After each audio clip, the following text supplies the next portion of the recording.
it's needed. I was gonna be your left-hand man. Oh no, please. The chair's pointed out that if we want more than 1, 2, we could also have. So if you've got anybody who you think is likely to be the key people to answer questions, and if we don't know who everybody is, then from the point of view of records, thank you. We'll get that. So Thank you. That'd be good. Great. Okay. Well, welcome everyone. Good to have you here. And what we usually do, of course, is to hand over to you for a few minutes if you want to make any opening remarks, and then we'll go to questions. Wonderful. Well, thank you very much. Good morning, Mr. Chair and team. Thank you very much for having me and us. I'll keep my opening remarks really brief because I look forward to hearing what's important to members of the committee. And if I'm adept enough to weave in any points that I would have made in an introduction, then I'll do that. But I do just want to place on the public record my acknowledgement thanks in a couple of different directions. One is the good people at MB, and David Hall is seated at my left hand, and he has a number of colleagues here who, as we've discussed, will cycle through as need be to assist on any technical or specific aspects that I'm able to. But certainly MB have been really great, their building system performance team, at working with me and the government of the day, but also select committees on a number of different reforms. So any credit should be shared with them, and any blame obviously rests firmly on my shoulders. But I do just want to acknowledge the volume of work that's taking place and the professionalism and integrity and diligence that they've been exercising their function. The other acknowledgement, Mr. Chair, is actually for this committee itself. You guys have diligently looked at a couple of pieces of legislation now and more to come, as we know. And it seems to me the thoughtful and constructive approach in terms of getting into the detail and the implications of legislation, with a starting point, it seems to me, having been from the various political parties, that they agree with various aims that we're looking to achieve, but obviously wanting to scrutinise the detail, as of course they probably should, and speeches in House often given by these same individuals accordingly. So those are my acknowledgements and thanks, and I look forward to the discussion with you for the next hour. And look, can I also just say thank you, and we have we've picked up the ball and running with it with the PWA, which we know there's anxiousness to get on with things, and so we're actually hearing quite a number of submissions today, and others on Monday is the plan. So great. Well, hard-working committee. Trying to get that moved. Other hats from my point of view. Right. Okay, so first question, Arena. That's completely right. I agree, and thank you both for coming today. There's so much willingness in this committee room, and Labour has to deregulate in the building and construction sector, because at this point in the cycle, the building and construction sector is asking for those measures which are going to reduce costs and speed things up, and we want that too. And with so much goodwill in the sector, what's next? What are we going to bite off that are those long-term challenges that no one has dealt with that we have an opportunity to do now? Yeah, well, a really good question, if I may say, and I think you're quite right to mention the point in the cycle. And of course, from my point of view, it seems to me there's a boom-bust cycle over many years, and this is obviously not an original observation, and that's what I think together we can achieve to even out, as opposed to a political cycle. I think it just so happens that we're at a moment now where the understanding in the sector and in the political realm too, but generally there's an understanding that we need a building control system that is responsive to the real-world challenges, but also opportunities. I think in terms of what the next steps are, if we take a nuanced approach, a risk proportionate approach, by which I don't, of course, mean a wild deregulation in a way that would cause issues in itself, and also then risk a counter reaction and a swinging of pendulum, as I think it's fair to say we've probably seen over the years. So we're aiming to achieve a sensible balance, and part of the balance, I think, is understanding the importance of liability settings. So of course, for building consent authorities, and I acknowledge there's one former mayor in the room who'll be all too well aware of the challenges for local government associated with that building consent authority function, and thinking about the fact of joint and several liability currently being associated with all their work, granting consents, conducting inspections, and then code compliance certificates, of course, at the end of the process. And it seems to me would be helpful if we move to a system that is more nuanced. That's not a government decision that's yet been made, and therefore that I can speak to in definitive terms, but in the spirit of being helpful to the committee and to flag, as I have already, to be fair, in public terms, that's an area of reform that I'm interested in. I think we could end up with a proportionate liability system, for example, as they use in Australia, that, or some states of Australia, verify, that would enable the responsibility also to fall on building professionals, be it designers and the various trades throughout the process, who are undertaking the work, to make them more responsible. I think actually should make those that are able to be more accountable, take more care for their work. At the same time, of course, as we need to build in protections for vulnerable consumers, and recognise that sadly there are some who will not be able to be treated as responsible in that kind of way. And completely agree with what you said, and keen to work with you on it. One thing though we disagree on vehemently is the way that the reforms at the moment are affecting jobs. 15,000 construction jobs lost. The particular part of this I want to get into this today is the 27,000 young Kiwis who left last year, who many of whom would have gone into building, construction and trades work, and are in fact doing that in Australia right now, and also participating in the housing market, are building and buying their first homes over there. Do any of your reforms get young people into these trades?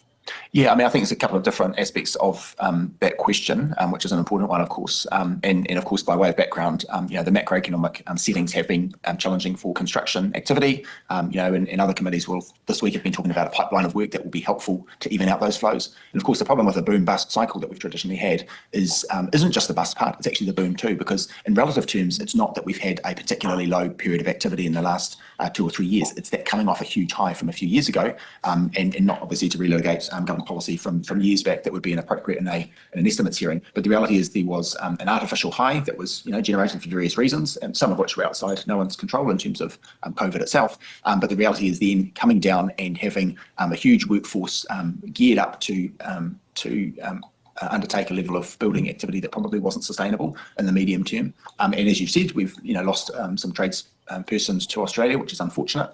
Too many All Blacks and Warriors jerseys on building sites in Queensland, Sydney and Melbourne.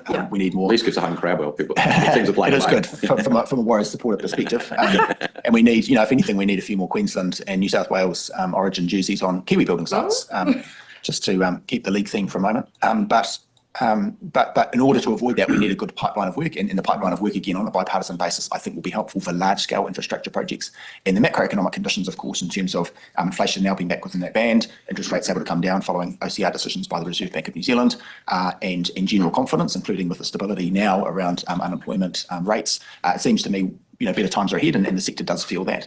But in the meantime, the reforms that I'm able to undertake in terms of building and construction to make it easier and faster and more certain to be able to get consent to do the work, including some categories of work without consent, will be hugely directly beneficial to getting us out of that hole in which we've dug ourselves as a country.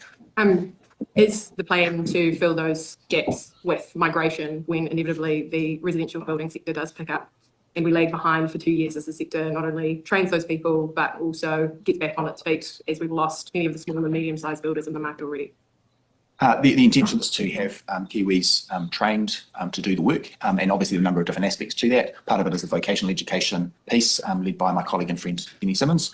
My contribution to that work has been listening carefully to the construction sector, as she has as well, I should acknowledge, and relaying to her the importance from the industry's perspective of standard setting, course content and delivery that is closely aligned with industry. Now, we've got a licensed building practitioner in our ranks, so he might have a view on that as well, but it seems to me that if we have a model that maximises that industry reality about how training can be delivered in order for people to be able to learn to train, and then of course on the job training activities are available. But the most important thing simply in terms of retaining, as you've rightly noted, as well as training in the first place, will be to have good high activity levels, because then owners of building and construction businesses will feel confident they can take on people, they'll have the work available, it'll be productive and profitable enough for them to remain on their books, and then they'll be up and down this green and pleasant land, not across the Tasman or elsewhere. That's right, but what you described as an artificial high for the building sector was Labor building homes and schools, and then paying apprentices to train up in the industry and to take those jobs on. We've seen 15,000 jobs lost, and the government campaigned on keeping apprenticeship boosts, and then cut it in half. Apprentices aren't paid and helped to be in those roles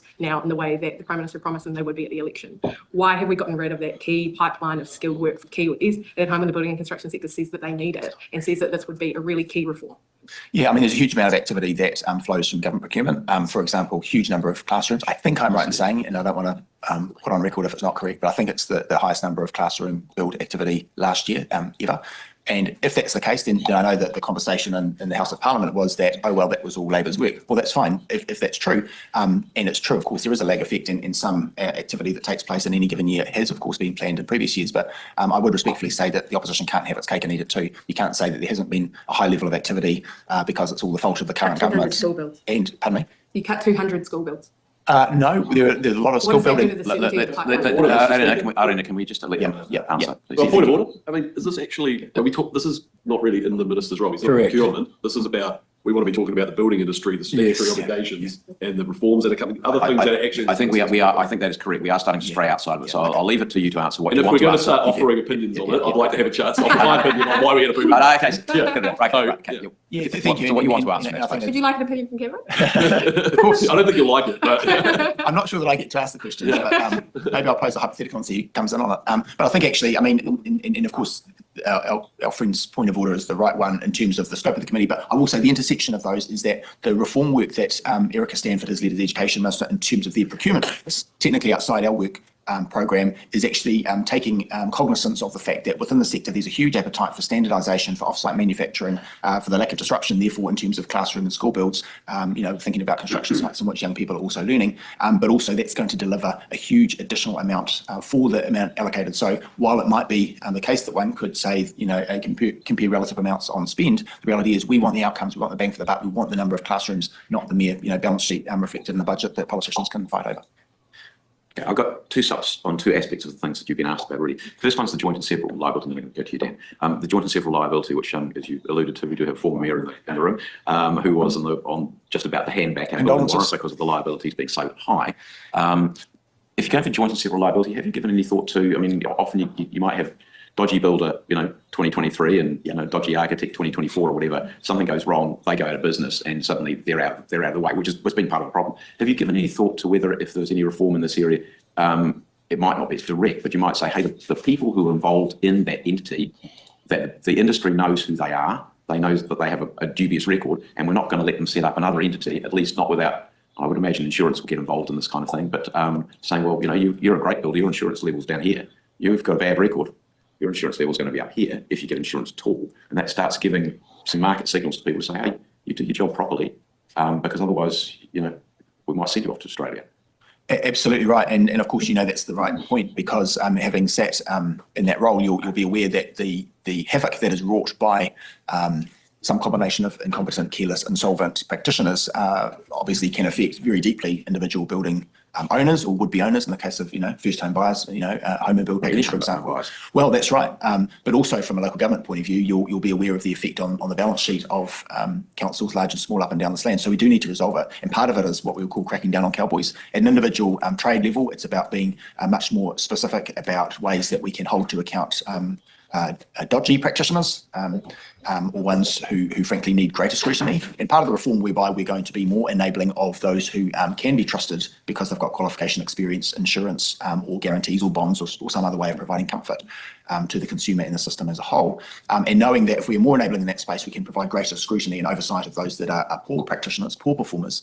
And to pick up on your point about sometimes that's an easy matter of knowing historically that a developer has turned out his or her or its pockets following a poor development that's gone badly wrong, left subcontractors as well as would-be owners in the lurch, and knowing that if we can crack down on that, including by way of piercing the corporate veil, as lawyers say, so look beyond those individual company entities or trusts or individual ownership that might seek to hide assets in a way that's frankly unfair. I'm really confident we can get to the bottom of that, and the design of a system around responsible builders being held accountable will take into account the possibility or avoid the possibility that some sort of fancy footwork by the developer and its lawyers would have them sort of avoid responsibility. So deeply mindful of that, the need to address that. No, that's very good. The second part of that, which relates to the same thing. So it was interesting at Field Days, excellent opportunity to go around and talk to some of the builders of small buildings, which are prefabricated, etc. Bring them to. So some of them are really excited by the change in removing the building consent, but others are concerned about the cowboy builder. Yeah. And I just wondered whether there was any way of potentially giving surety to people, even if you're not giving a building consent to the building, that we can, because we're licensing, we're now moving to license, electricians, gas fitters, plumbers, etc. So we say, you are a good operator. Is there any reason that we can't also do the same for some of these building providers, the good ones, and say, well, it's just like your. Don't really get out my LBP card.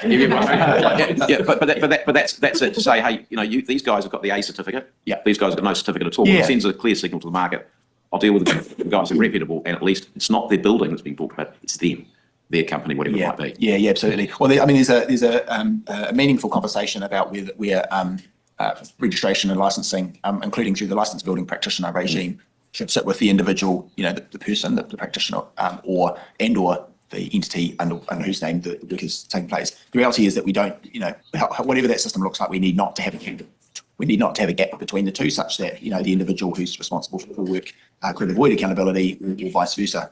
And in terms of that regime, the licensed building practitioner system, obviously it exists already, but it's an open question as to whether there should be some reform of that, as well as occupational licensing moves that we could make across the system more generally. And so we're interested in that. And in relation to flex policy, Hearing feedback was really detailed and thoughtful and helpful about the prevalence of level entry showers, for example, in small dwellings that are remote or standalone, and needing to avoid leakage in a way that would damage that building. The decision was made by MB, and may I say a very good one, to introduce a new class of LBP license around waterproofing. So to have a more nuanced system that actually takes into account the risk associated with structures, in this case, that are otherwise relatively low risk, it demonstrates that commitment to a system that's quite nuanced in that space. So I think that would be helpful. But I will just finally point out, Mr. Chair, in terms of a lot of these moves to be more enabling where there is low risk topology as compared with the bespoke topologies or the higher risk practitioners, that to the extent that these are opt-in systems, it could be, for example, that if you are a building owner or want to own an additional building on your farm, as you've alluded to field days, you don't have to go through that system. You can insist actually on a building consent being required and furnished for your benefit or the benefit of your insurer or your lender. Cam. Thank you. Feels like he really knows his portfolio inside and out. Well, I mean, I did take down some notes. The first thing he brought up was the boom-bust cycle. You can't really detach political decisions from economic results. And I noticed that he tried to do that. He's like saying, well, it's not just political decisions that result in the boom-bust cycle. It's also economic conditions, but they go hand in hand together. And then he went on to say we need a building control system. Well, yes, that's why regulations are important. He wants to take a risk proportionate approach. Yeah, that's yes. We all want to take that, and maybe except for ACT, I don't know, not wild deregulation. So yeah, again, it makes me wonder why. I don't know. I don't know Chris Penk personally. I'd love to. No. I don't know him personally. But I do know people who have dealt with him and found him very good to deal with. Yeah, I would love to ask him what's his opinion on the regulatory standards bill, because if he's not in favour of wild deregulation, well, you know what's going to happen if David Seymour gets that bill passed. Oh, yeah, it would be, exactly. Yeah, no, Chris Penk definitely has his head screwed on. Okay, well, that's good to know. I mean, as you're sitting there, looking at it, he doesn't make the headlines for anything. Yeah.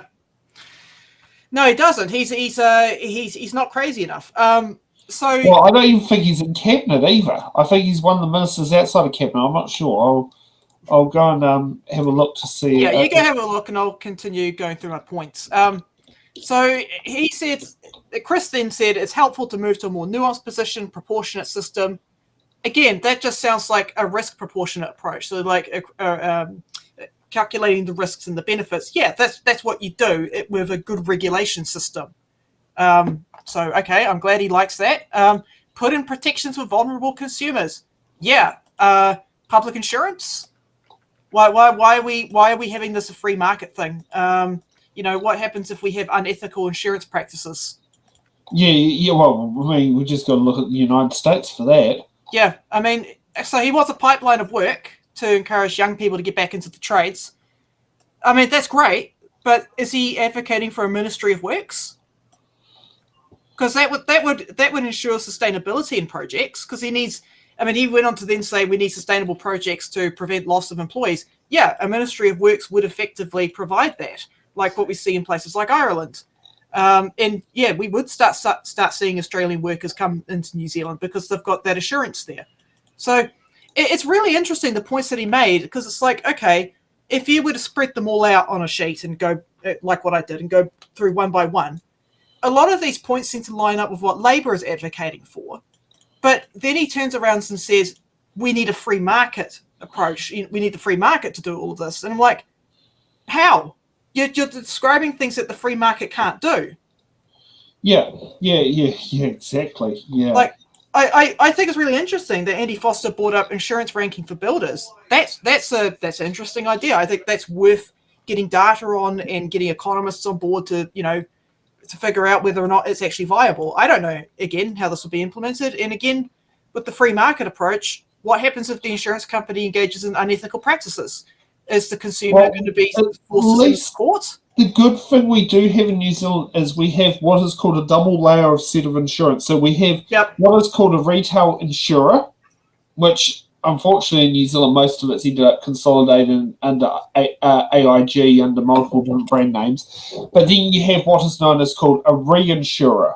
Yep. So that is a double safe area, which is basically, and it's been built into New Zealand law for like forever, back in the day. So it is a two-tier system. So so you tend to have to go to an underwriter or a reinsurer to sit there and back that to ensure that both the insurer and the reinsurer say solvent. Yep. And in general, that has worked with the exception of Christchurch. Yeah. I'm not sure about probably our more recent worst national tragedy would have been the Edgecombe earthquake of 87. Mm-hmm. That might have been the one, but that didn't quite do the same damage to it. And also the interesting thing that did happen with Christchurch was the fact that the biggest insurer in the area was AMI. Yep. And AMI, that's basically what led to what was AMI to go bust in New Zealand and basically had to be split into two divisions, was Christchurch that basically killed AMI. I mean, yes, it's nice and great that AIG brought out AMI and has managed to retain the brand. Mm-hmm. But yeah, that was basically what sent AMI down the Googler, was Christchurch earthquake, because they had a very concentrated pool of policies based in the Canterbury region. Mm-hmm. I found it interesting that, forgive me, I don't know the MP's name that was asking him the questions from Labour, but Arena Williams. Yeah, Arena Williams, thank you. Yes, when she was asking him, it's like, oh, why were all these projects cut then? And I think, I didn't really take down too many notes. That, but it appeared that Chris Penk didn't really have a viable answer for that. He didn't really have much of an answer for why it was cut. He's like, oh, well, we just made them into smaller pieces and smaller projects, and we're still carrying out just tiny versions of these projects. But it doesn't really answer the question. Like he's talking about, we need this need for, we need a more of a stronger pipeline of works. But then National comes along and makes all these cuts. Yeah. And in this particular case, cuts on steroids with ACT.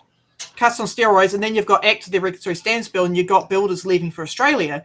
It doesn't really add up. That's the biggest problem I have with Chris Penk's position is, he's relying on the free market to fix these problems that really can only be fixed from the position of central and local government working together. Yeah.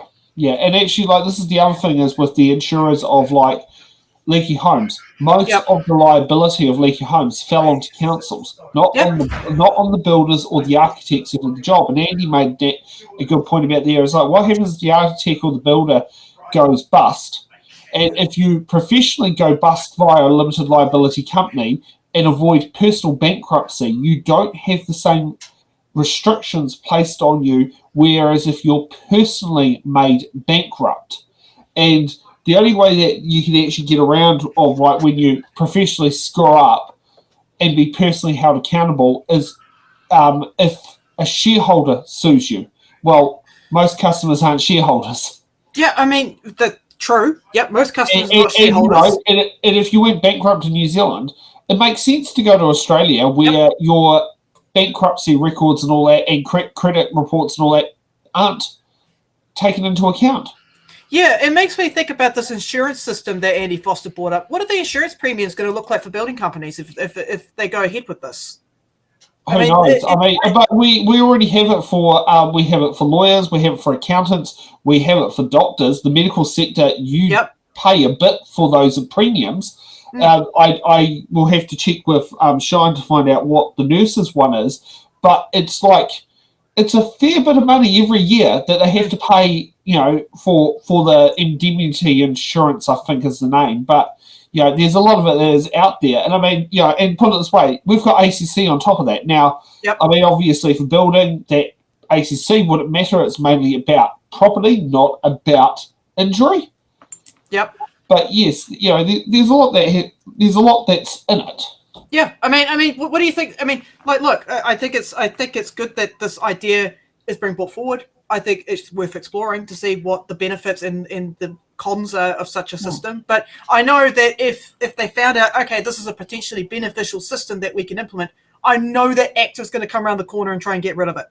Yeah. Their gut feeling is to try and get rid of anything Yeah. that they think is a mere, basically, inconvenience on society. Yep. Whether it is or not. Yep. It just seems to, whatever, if they think it's going to kill the economy, they get rid of it. Yeah. Even if it won't kill the economy implementing it. I know. Yeah. I mean, put it this way, they would be the ones out there who would advocate to, to reinstate a dangerous no right turn that has been known to kill people because, it could save time subject to you actually being able to turn out of the intersection. Very common, ironically, in the area where Cameron Luxon stood. Oh. Yeah, on the road out north of Tauranga on State Highway 2. Yeah. Put a lot of median barriers down and cut off some of the right-hand turns. Someone go, but I have to drive the extra 5 kilometres to sit there and get there. I go, but you driving the extra 5 kilometres, how much longer are you taking? If you're driving this 5 kilometres, is it actually, how much do you spend waiting, turning right? Yeah, well, I mean, it was refreshing to actually get someone intelligent from the coalition to actually sit down and have an actual discussion. That was refreshing. I liked that. I found it very constructive. I think it's a good hire that we've left with Chris Penk. Yep. Yeah. Okay, I want to hear more from him in the future because he sounds interesting. We could pick up more of him on Sunday. Yeah.